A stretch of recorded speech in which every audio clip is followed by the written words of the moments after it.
حضرت لوط علیہ السلام کی قوم۔ یہ واقعہ نہایت عبرت انگیز، سبق آموز اور اللہ تعالیٰ کی نافرمانی پر اس کے عذاب کی ایک بڑی مثال ہے۔ حضرت لوط علیہ السلام کا تعارف۔ حضرت لوط علیہ السلام حضرت ابراہیم علیہ السلام کے بھتیجے تھے۔ آپ کا ذکر قرآن میں مختلف مقامات پر آیا ہے۔ حضرت ابراہیم علیہ السلام نے جب عراق کی سرزمین کو ترک کیا اور اللہ کے حکم سے فلسطین کی طرف ہجرت کی تو حضرت لوط علیہ السلام بھی ان کے ساتھ تھے۔ بعد میں اللہ تعالیٰ نے حضرت لوط علیہ السلام کو نبوت عطا فرمائی اور انہیں قوم لوط کی طرف بھیجا گیا۔ حضرت لوط علیہ السلام کو اللہ تعالیٰ نے جن لوگوں کی طرف بھیجا وہ اردن کے علاقے میں رہتے تھے، خاص طور پر سدوم اور عمورہ کی بستیاں۔ یہ علاقے اس زمانے میں خوشحال، زرخیز اور خوبصورت تھے، لیکن ان کے لوگوں میں بے حد بدکار کردار، ظلم اور فاسق ہو چکے تھے۔ قوم لوط کے گناہ۔ یہ قوم دنیا کی پہلی قوم تھی جس نے ہم جنس پرستی یعنی مرد کا مرد سے جنسی تعلق کو عام کیا۔ یہ عمل انتہائی گھناؤنا، فطرت کے خلاف اور اللہ تعالیٰ کے غضب کو دعوت دینے والا تھا۔ اس کے علاوہ یہ قوم رائی گیروں کو لوٹتی تھی، برہنہ ہو کر برے افعال انجام دیتی تھی، شرم و حیا سے عاری تھی، نیکی اور اصلاح کی بات کرنے والوں کا مذاق اڑاتی تھی۔ قرآن پاک میں ارشاد ہے، بے شک تم وہ بے حیائی کرتے ہو جو تم سے پہلے کسی جہاں والے نے نہیں کی تھی۔ حضرت لوط علیہ السلام کی دعوت۔ حضرت لوط علیہ السلام نے اپنی قوم کو بارہ اللہ کا خوف دلایا، انہیں توبہ و استغفار کی دعوت دی، انہیں برائی سے روکنے کی کوشش کی، انہیں اللہ کے عذاب سے ڈرایا، لیکن قوم لوط نے آپ کا مذاق اڑایا اور کہا لوط کے گھر والوں کو اپنی بستی سے نکال دو، یہ بڑے پاک باز بنتے ہیں۔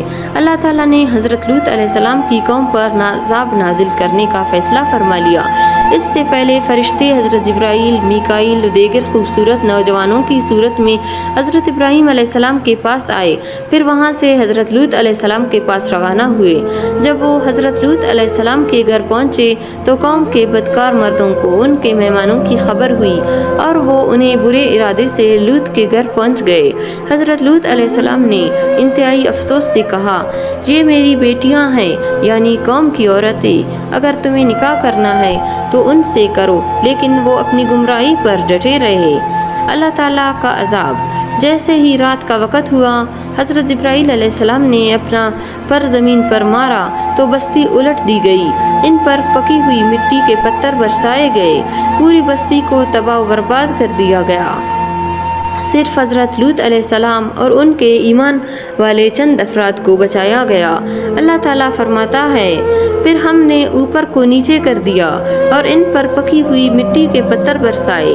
حضرت لوط علیہ السلام کی بیوی۔ حضرت لوط علیہ السلام کی بیوی منافقہ تھی، وہ دل سے ایمان نہیں لائی تھی۔ جب قوم پر عذاب آیا تو وہ بھی ہلاک کر دی گئی کیونکہ وہ مجرموں کی حمایت کرتی تھی۔ ہم جنس پرستی ایک سنگین گناہ ہے جس پر اللہ نے پوری بستی کو تباہ کر دیا۔ نبی کی مخالفت کرنے والوں کا انجام عبرتناک ہوتا ہے۔ ظالموں کا کوئی ٹھکانہ نہیں۔ اللہ تعالیٰ کی نصیحتوں کو سن کر عمل کرنا ضروری ہے۔ حضرت لوط علیہ السلام کا انجام۔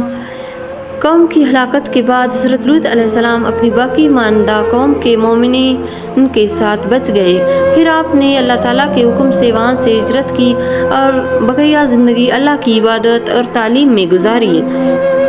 حضرت لوط علیہ السلام کی قوم صرف ہم جنس پرستی کی مرتکب نہ تھی، بلکہ وہ بہت سے دوسرے سنگین گناہوں اور نافرمانیوں میں بھی مبتلا تھی۔